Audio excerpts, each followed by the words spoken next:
You are live. Awesome. Hey, everybody. Tony here with Blue Green Artifacts, pickups with Blue Green Artifacts. You are one of about 10 people who are going to be watching this. Pretty exciting. That is, if you think of comic books, the smaller the print run, the more valuable they are.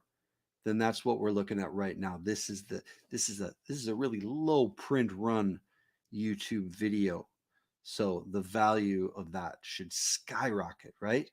Through the roof. I mean, compared to those high print, those comic toms that Reggie collects, all that Tales from the Flip Side, CBSI, House of Stein.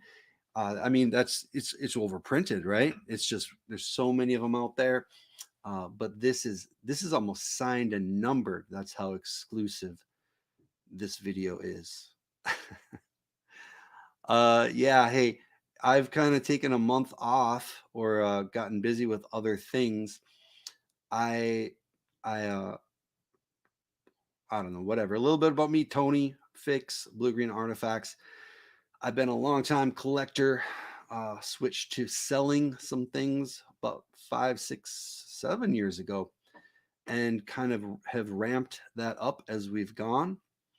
Have a decent job where I can make some little investments here and there, not huge, but modest, and trying to pick out some things that will go up in value. And in the meantime, uh, we're throwing this stuff up on YouTube just to let you know what I'm putting my money in. Um, Maybe some covers, some books you might want to keep an eye out for when you are running around. Uh, some of this stuff is not all that expensive. So let's do this. What do we got first? Oh, because I've taken a month off, I literally have probably a long box and a half of stuff between pre-order comic books, new, uh, Wednesday Warrior stuff, a lot of raw spec books. I'm just not going to spend 2 hours going through it all. So I decided on this run, I'm just going to look at the slabs that came in this last month. Basically, one of the stacks upstairs is what we're going to tackle today. All right. What are we looking at? I found this. I didn't buy it there, but I found this. This is a magazine, Vampirus Carmilla, obviously in the vein of Vampirella. This is a magazine. I actually ran across this in Barnes and Noble. Kind of a spendy cover price book. I want to say it's like $15. Maybe that's a normal price for magazines. Though I guess I'm not even sure. But yeah, I just had never heard of it before. I guess it started up. This is issue number 1. I believe they are on, or maybe not quite 20. I think it started in 2021. Yeah, this is issue 1, March of 2021. Um, got some interesting art. Some of it I think is original. I believe this is an original. Some of them looked like they had some classic artwork, Frazetta style, that kind of stuff. This is it's a black and white, I believe, on the interior. But it whatever. It just looked really interesting to me. Decided to look into it. I've never seen it in a comic shop. Um, from Warrant Publishing, but the fact that it's in Barnes and Noble intrigues me, and not in comic shops. Makes me think that condition, if it ever does become a thing, I mean, the artwork on this is nice. It's definitely in that kind of good girl horror, Vampirella, you know, vein. Not V. Yeah, vein. Like yeah, whatever. I was gonna make a dad joke there. I'm not gonna. So found this one online, eBay. This was the only one graded available. Obviously, not a 9.8, 9.6, but again, this kind of low newspaper quality magazine, and the fact that they're showing up in a bookstore where people don't care about condition for anything, I'm pretty happy finding the 9.6. I do not remember what I paid for it now. It wasn't that much. It was less than, it was like 150 maybe. I mean, that's a significant amount of money though. But I I wanted to get a copy of number one, and then I wanted to keep my eyes on them. So this was kind of a flyer. I'm not saying go out and spend a bunch of money uh, on graded copies, but if you are on Barnes and Noble, maybe go check out the magazine entertainment section if they have a big stack of these, and one of the copies in the middle is pristine, and you like the artwork, give it a shot. I guess I'm looking at cover price $5.95. Maybe that was an annual. I think that's what it was. There was like an annual issue, the one that I saw in Barnes and Noble, and that one had a steeper cover price. But I do see this one has the $5.95 cover price. So, anyways, something new, something interesting. Vampirella. Carmilla. All right. What do we got next here? Okay. Now this is not even bagged or boarded, so I'm gonna kind of carefully see if we can prop this up without having issues. There we go. Right? Okay. I This is probably my third copy that I've been able to hunt down of this in the last couple months. It is Dragones y Mazmorras, obviously Dungeons and Dragons number one. It is a little bit beat up. As you can see, it's not perfect by any stretch of the imagination. It is in one piece. The back cover actually looks better than the front cover. So this is from Spain. And if you look at the characters, you might recognize them if you're an 80s kid. There was that Dungeons and Dragons cartoon, Saturday morning cartoon, that was pretty popular. I think there's still kind of a cult following. Actually, I found it on YouTube and my kids like it. So there's the Dungeons and Dragons cartoon from the 80s. It was pretty early 80s, like 82 or something like that. It became, apparently, from what I understand, it became really popular in Spain for whatever reason. Popular enough where they actually made a comic book to go with it. Dragones y Mazmorras. And I do not speak Spanish. So we've got kind of newspaper print, but it is color.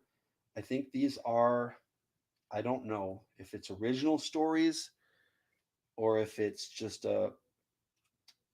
if they've just taken episodes of the series. Looks cool though. Let's see. We got 1985 here. All right. A little bit of writing on that first page. My friends Josh from International Comics and Robert Fordham are the International Comic Masters. They have kind of hooked me up along with some other friends of places to look for some of these international books. They're really hard to find on US websites. So yeah, was directed to a Spanish version of whatever, Amazon, whatever it is. Found a couple copies and slogged through the process of figuring out how to register and order and pay. You got to communicate with each seller directly. Some of them are asking for bank information to transfer money, and I don't know. Anyways, but got through it and found a couple copies of this. So why do we even care about this? This is the first appearance of Dungeons and Dragons in comic books. This is the first Dungeons and Dragons comic book. It, for as popular as D&D was in the mid, I guess even all the way back to the early 70s, I think, but mid 70s to through the 80s, the game, there wasn't a comic book form of Dungeons and Dragons until you have to get all the way up till 1989. DC got the rights to do Dungeons and Dragons comics, and we saw a couple different series pop up at pretty much in the same week, from what it looks like to me. Advanced Dungeons and Dragons, and there was a Dragonlance book. There was a Dragonlance graphic novel that came out the year before that, 1988, that was published by TSR directly. TSR was the company that used to own Dungeons and Dragons at that time.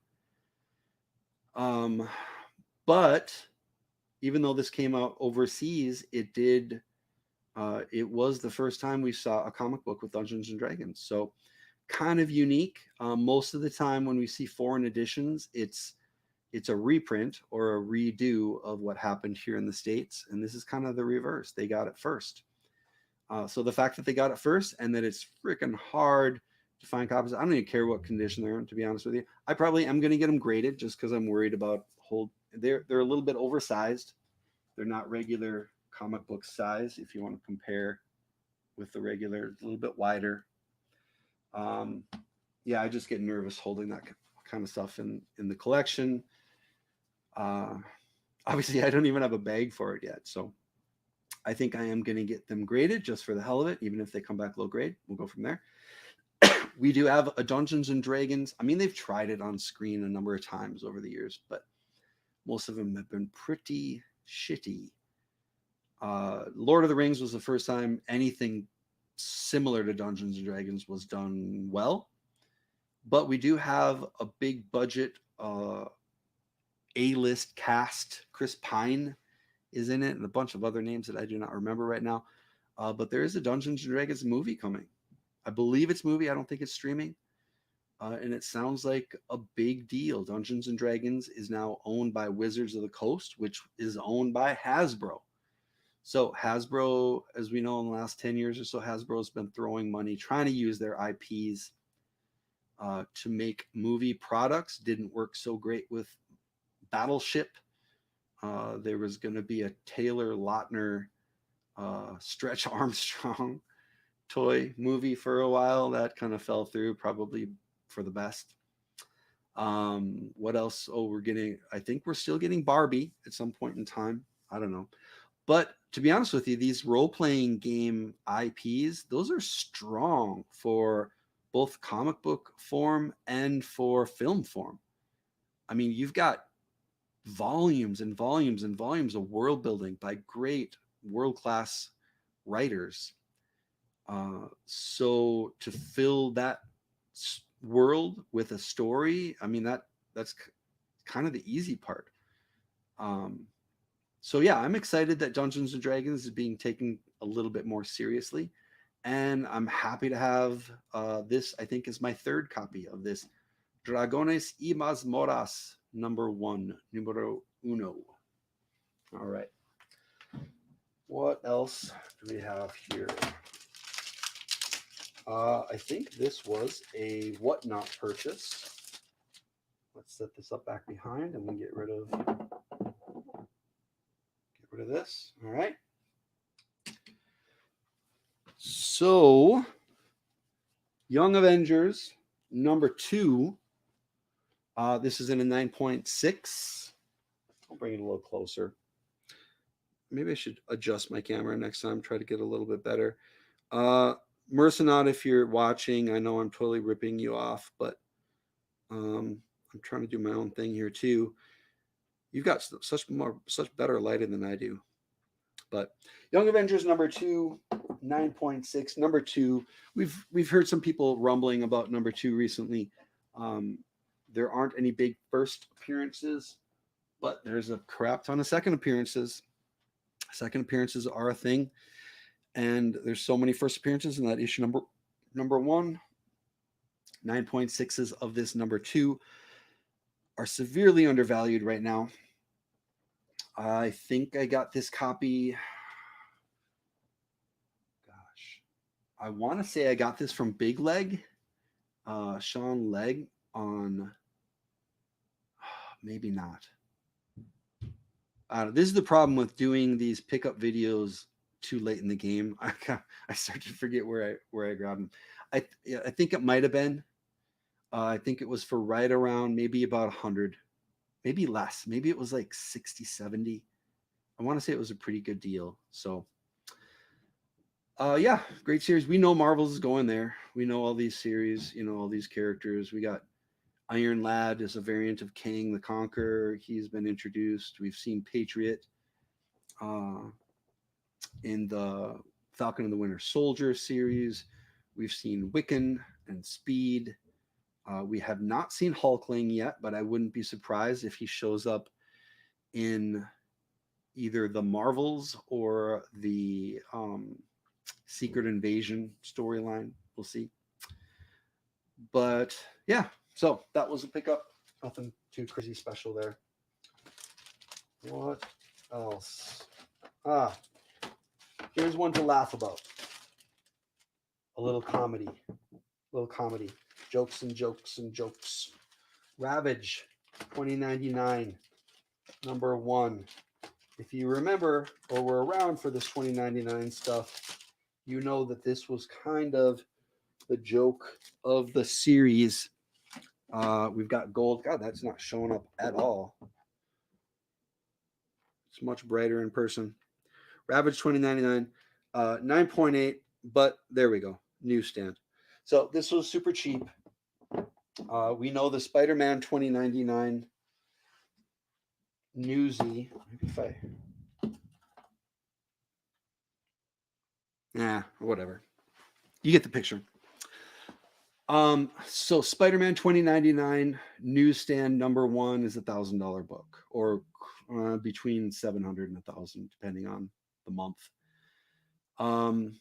Because these are foil cover, the picture frame foil cover, all of these number 1s from the 1992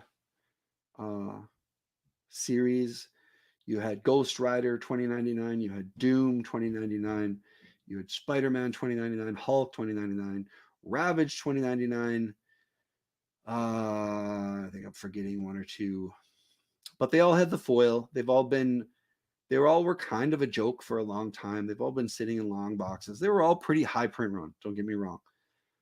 So the play on these is to go for the newsstand and to go for the highest grade, 9.8s. So I am on the lookout for 9.8s of these, of any of these 2099 number 1s, even Ravage. I have no clue. I'm not saying he's going to show up in a movie or anything to that effect. But, you get a creator like James Gunn or someone in that vein who starts making movies. If they set something in 2099, if they love using minor B stupid characters that nobody cares about and trying to turn them into a thing like James Gunn is famous at doing, then you never know. He could pop up. Regardless, it's probably the rarest version of this book, so we got it in the collection. This is going to be a long-term hold. More of a interesting an interesting book. A joke. I'll put it up for friends here and there. And same deal. We've got Doom 2099 number 1. This one I'm much more excited about than Ravage. This is, Dr. Doom. This is kind of a variant of him. This is him in the future. And it's very convoluted. But this is the first Dr. Doom book, to be honest with you. He did not have any kind of solo series before this. He did have a solo series just a couple years ago, 2019, something like that. But cool cover. He plays kind of the anti-hero, and it's a mystery who he is, if he is the original Dr. Doom, if he is not. If he is, why hasn't he aged in the last 100 years? I don't know. I don't think any of these 2099 series were extremely well written. Nobody talks about them like the stories were amazing. We talk about them because the idea is cool. Some of the character designs are interesting and cool. And as we get into multiverse and time travel, that opens things up, and we might be able to see like a 2099 Disney Plus series, kind of how they're doing Marvel Zombies series. We might just see a different world and different characters and different stories. So Doom 2099, again, aiming at the high grade, 9.8, and the newsstand variant, because out of all of them, that is the least likely to be taken care of. So that's that. That's it for the 2099 books. What else? This was my big buy of the month. This was my big investment of the month. God, I'm gonna scoot closer. Here we go. Zooming, scooting, losing some color. Yeah. Okay, good enough. We have 2001: A Space Odyssey, number 8 in a CGC 9.8. This is my second copy of this. I got it about half the price that I paid for my first copy. This was about $650 or something like that. It's newsstand, but in this time, everything was newsstand. This is 1977. And yes, it was the series inspired by the movie 2001, the Stanley Kubrick classic. But this issue 8 has this first appearance of X-51, who later becomes Machine Man. Kind of cool cover, cool coloring. We got great Jack Kirby goodness. I actually own a copy of this that was in Jack Kirby's personal collection, and he didn't like sign any of them, so nobody would even know the difference. But I bought it from his grandson Jeremy, so I know it's his. Nobody else does. Yeah, Machine Man. This is, I guess you got A-list characters in the Marvel Universe, B-list characters. This is, I don't know, Q list, maybe? P list Marvel character, something like that. But it would be really cool to see him a modern version. They have rebooted this character or reintroduced this character in kind of new forms over the years. He had a mini series in the 90s. He was brought back. He has appeared here and there. I think he was in a team book just a couple years ago.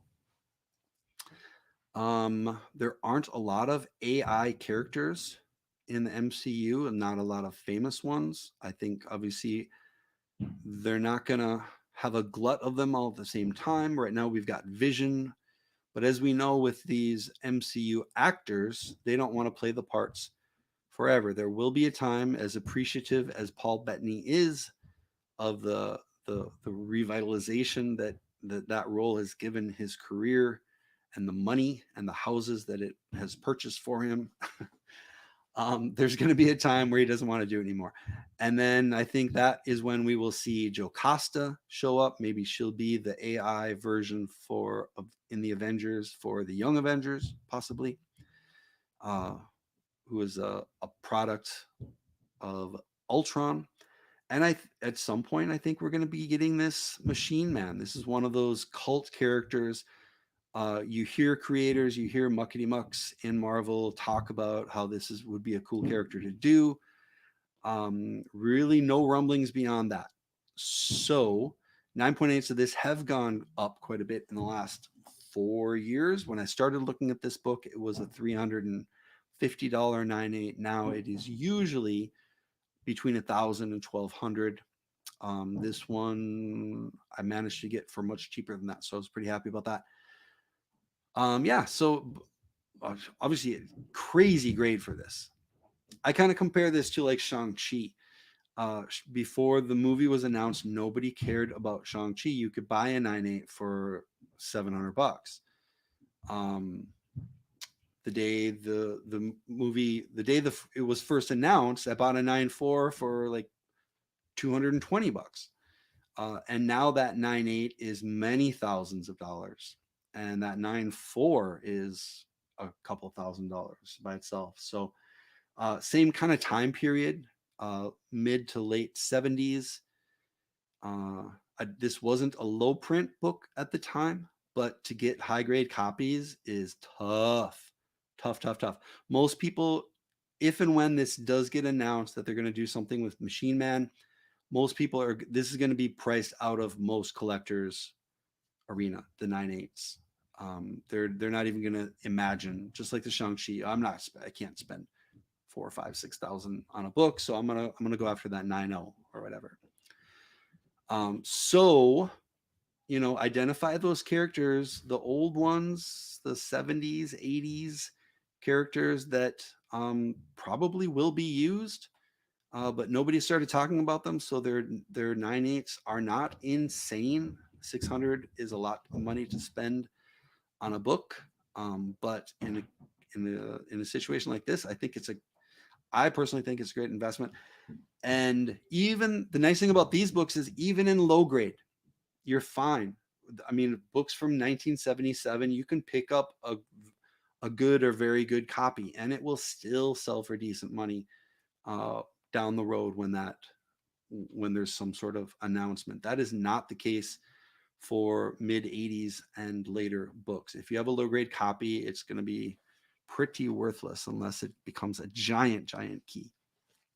Um, so yeah, this is one you can probably find in at cons at a LCS.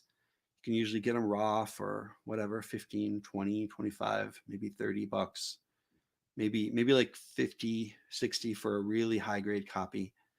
But love the character, love the book. I like the fact that nobody else is talking about it yet. So there's still time to go grab some more, right? Right. All right. What else we got here? I picked this up from a buddy, actually, a good friend. Good Girls, Bad Robots is his Instagram handle. Cherry Pop Tart #1. I'm sorry, Cherry Pop Tart Legacy Edition #1. This is in a 9.6. This was a retailer exclusive Peach Momoko cover. There was a Virgin as well. This is the trade dress. I think the trade dress is better. If you don't know, Cherry Pop Tart is pretty much porn. It is not pretty much. It is porn. It's straight up comic book porn. If you can run across any issues in the wild, they're probably not that cheap of the original run. Like what was it, like early 90s? I want to say maybe late 80s. I think it was early 90s. What's his name? Larry something or other, the creator.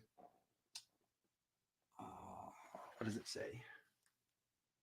Yeah, slur and go with no, it doesn't say. Yeah, but anyways, I actually picked up a couple of these raw when they came out. Thought it was kind of cool. Peach Momoko was on fire at the time. I didn't get any graded, but a good friend of mine had one in his. I think I won a giveaway. I think that's what it was. He ran a giveaway on one of his first Whatnot sales, and the wheel spun and it landed on my name. So very cool. I did pick up a couple of these in the mid 90s, so some odd nostalgia. Yeah, so whatever. Cherry Pop Tart Legacy Edition #1. I don't remember who the retailer was. I want to say it was probably Frankie's Sad Lemon. Maybe it says in the back. Golden Apple. Yep. Frankie's and Golden Apple usually team up on their exclusives. All right. What else we got? I'm glad we're only doing slabs this time. Machine Man might be my biggest investment dollar-wise of the month, but this is probably my favorite. And here, let's see. Is there? No. I think I have another one of these somewhere. Tilt this. I'm not getting very good depth of field. You're getting a lot of dark. Whatever. Anyways, we're looking at from Dark Horse, Star Wars Darth Maul #1. This was from 22 years ago, man. This was 2000. 9 of 2000. This is issue #1. This was a 4-issue mini series. And the photo variant of this so far has been the one that everybody has been chasing. And it's done pretty well. I think it's gone up in value. Any of these Dark Horse Star Wars books are cool to get. They're tough to get. This is a direct version. There are newsstands of these available. But I actually prefer this one. I think long term, this is going to be the one to get as opposed to the photo variant. Oh, and there's my dog knocking over the roller. Okay, climb up. I need to talk to you. Zena just messed up. Recording right now. Zena just messed up my entire time. Okay. And you messed up mine. I didn't have to go out. Yeah, and then you messed up mine. Okay. Where I was doing mine. Guys. All right.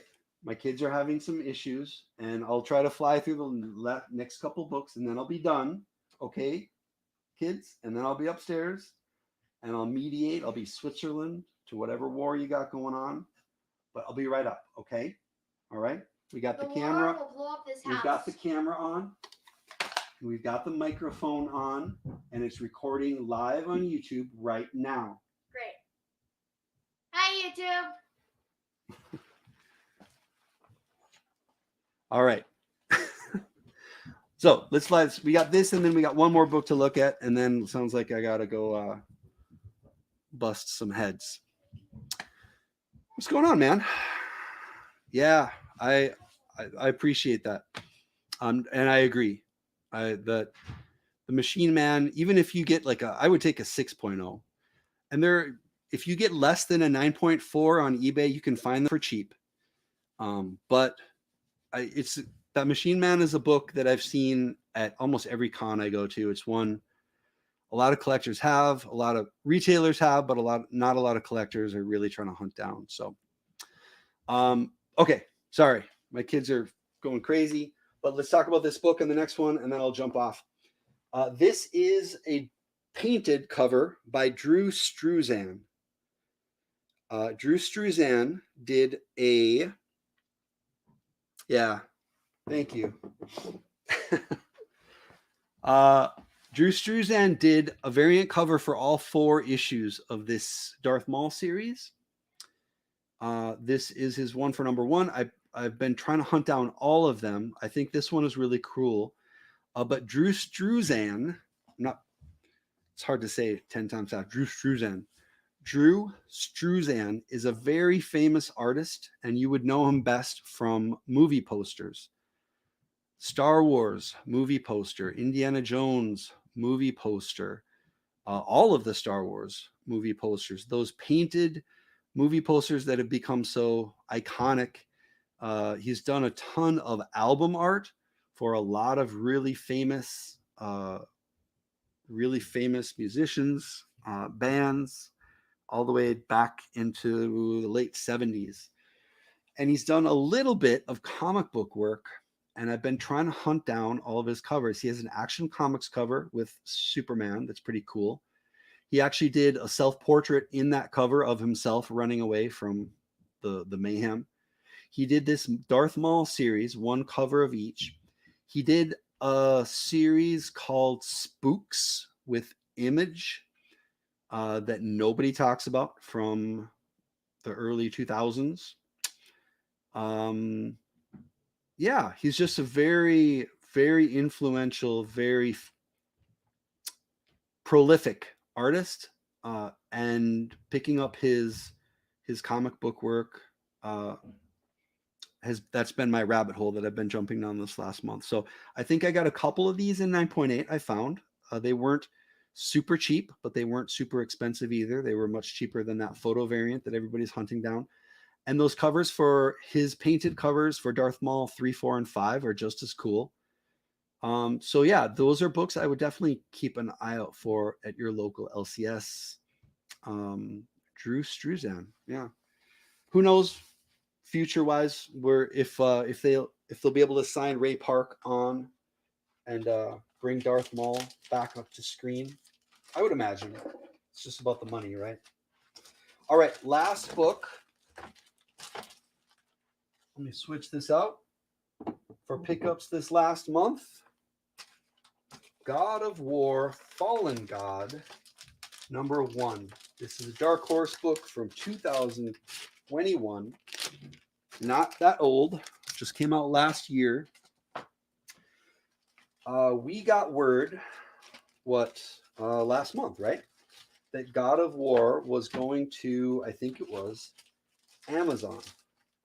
So this is not the first appearance of God of War. Oh, my screen locked up.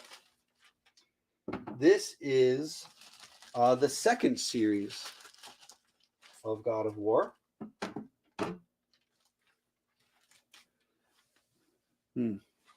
All right, my screen's locked up. I don't know if you can still hear me, but we got 4 of these puppies. They've been super cheap, right around at or below 100 each, which in my mind for this kind of book is super cheap. Love the cover. This issue takes place between, I think, God of War 2 and God of War 3, if you're familiar with the games. Video game properties are big. Everybody's been chasing that very first appearance of God of War. Oh, crap.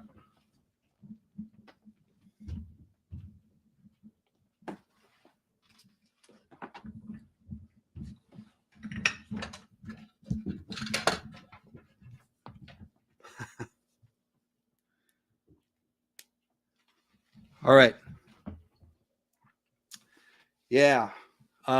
I think I just got unplugged. I hope I was still having audio, but everybody's been chasing that first appearance of God of War, and that is not a cheap book now. 9.8s are over 600. I think that's a lot for a video game property. It would really have to explode in the movie realm for that book to go up a hell of a lot more.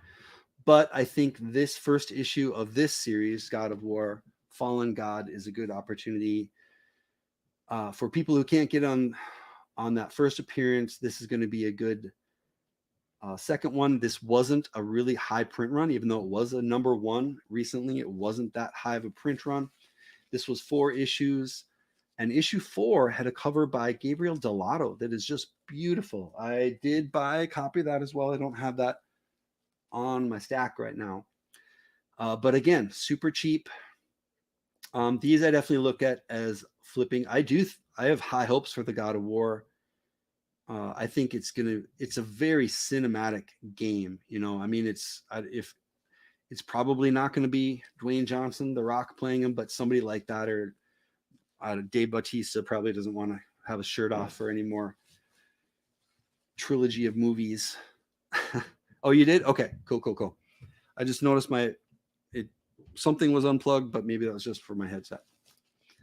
Yeah, no, I think this is going to be great. A great show.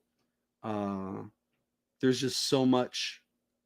It's just the scope of it is so big that I think it's going to be pretty cool.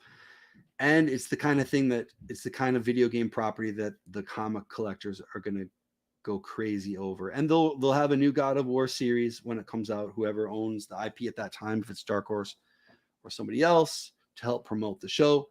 So these earlier ones should pop. I would imagine as soon as we see any kind of trailer or even get a big name casting announcement, that these #1s hit 300 plus, which is perfect. I bought them each for like $90 a piece. I'm fine, tripling my money like that. I'm cool with it.